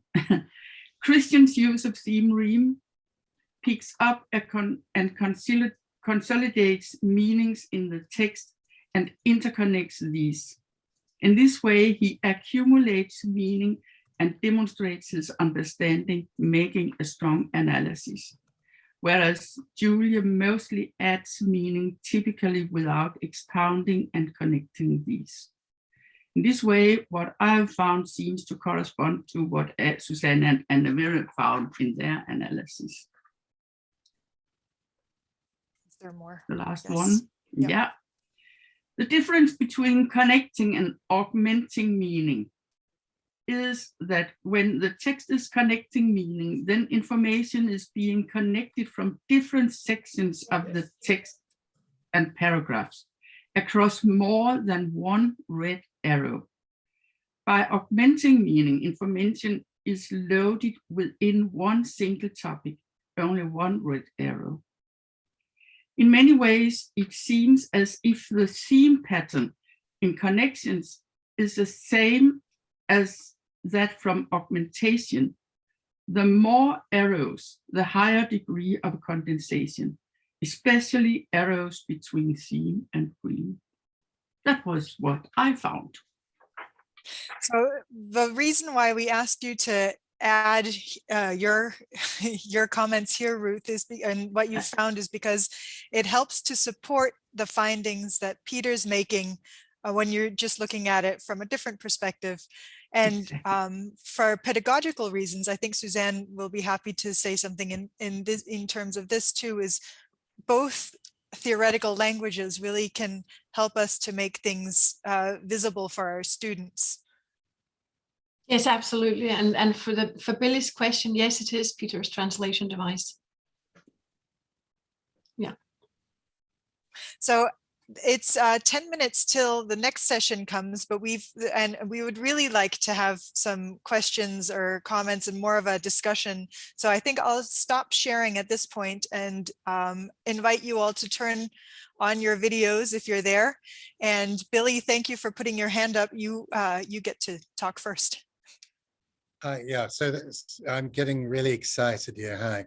Oh, sorry, and I've got a dog going off. Sorry, it's a constant bane of my life.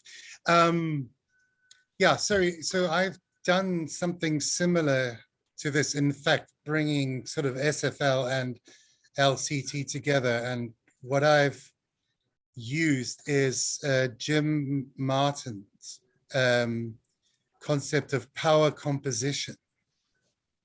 So bringing, and precisely that, bringing theme and rhyme together with sequencing. And actually, in my latest work, to bring it together with a genre, to bring them all together. I mean, I'm less studying students' text than studying the text I need the students to read, and trying to model good organization of texts for them. So you find good model texts that you then can analyze for your students so that they can become more powerful readers. Is that correct? Yeah, so I mean, I don't know how many of you are familiar with the methodology of reading to learn. Yeah, well, some of us are. Okay, yeah, so some of us. Oh, okay, yeah.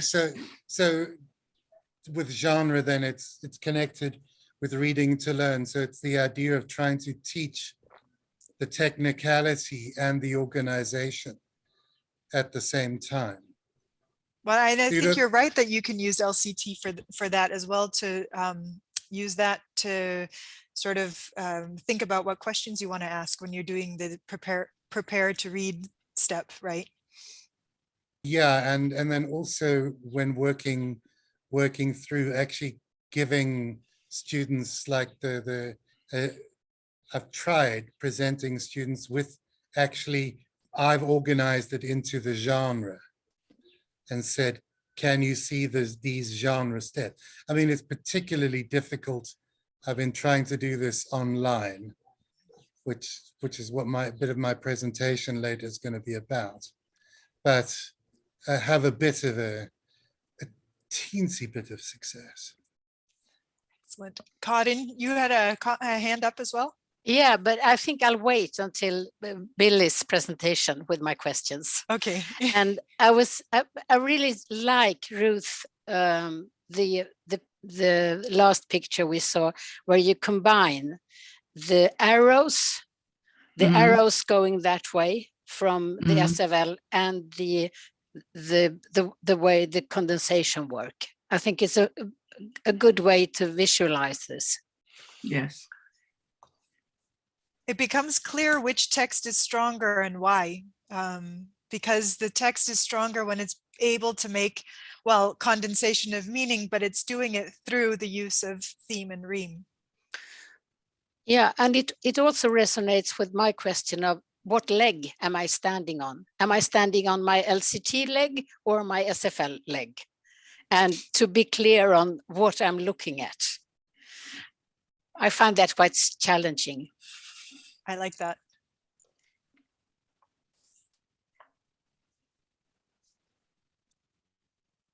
We have plenty of time for more questions or comments.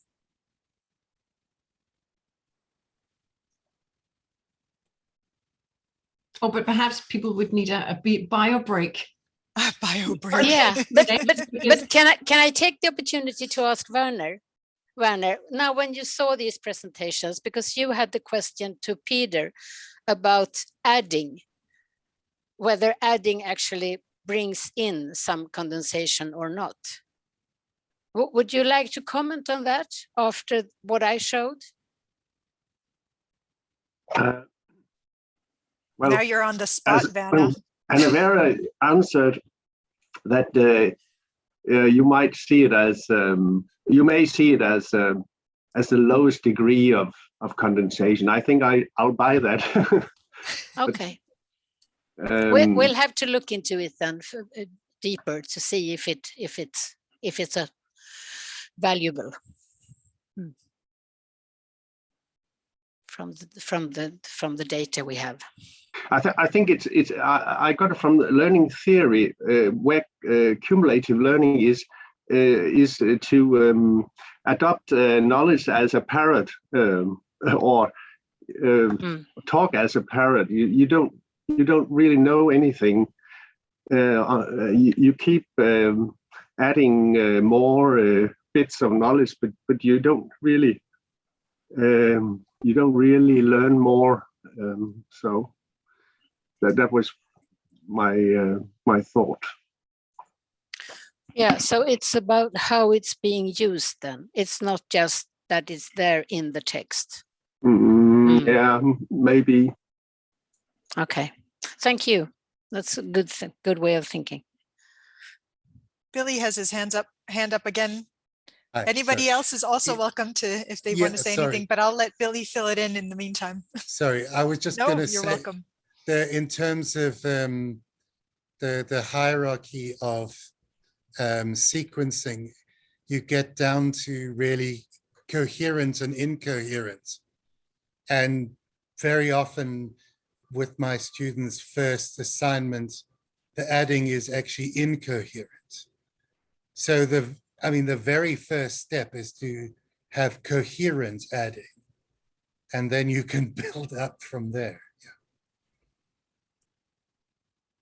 Yeah, can I just jump in? I think yes, please. That's a very good point, Billy, with the adding, because if you only do the adding, you don't really get to a point of complexity where you actually realize, or where it can be seen that this is actually incoherent, because you're just adding bits of meaning that are not being related to each other. So you will not kind of see that it's incoherent is not manifested. In order to be able to see that, you have to go a step further in the way you're condensating meaning. You have to relate the bits, and in the way that I'm analyzing it, this category of adding meaning, which is the lowest category of condensation, the bits that are being added, the bits of meaning, they are per definition not no relations between them are being established, and then you won't realize that they might not even work together. You know, they might be incoherent. So I haven't thought of it that way, but that's kind of the thing. I think it's a good way of looking at it. And it's the same sort of problem that we're seeing when our students are writing with the old men heads on a string kind of thing. Exactly. that they're not necessarily related at all, those theoretical terms that they start dropping. I think, Peter, you've talked about it as parrot talk too. Yeah, that was the kind of, I don't know if that expression works in English, but we use it in Danish, even though we don't have any wild living parrots. But I think it's driven by a skepticism about if you learn parrots to say something, that they might not, you know, to the full extent understand what they're saying. So they, you know, and sometimes you do get that feeling when you read student teachers' texts where they're just using theoretical concepts, but they're just using them in a way where it's just tacked on to common sense meaning, common sense interpretations. And can I just mention another thing? I think it was Carol who asked about this with semantic gravity and condensation. When we're looking at text where theory and different theoretical concept is being presented in a text, usually, I think you wouldn't see much of a semantic wave in such a section. So you wouldn't really understand it.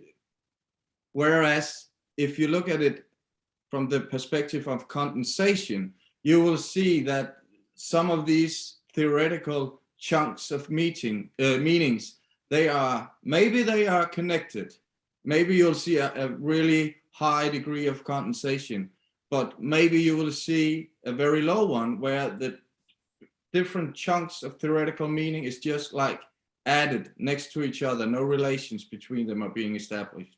So these kinds of differences, I think you will be able to better grasp and analyze with condensation, and not so well with semantic gravity. You can see a lot of other things with semantic gravity, but not that aspect of the knowledge practice.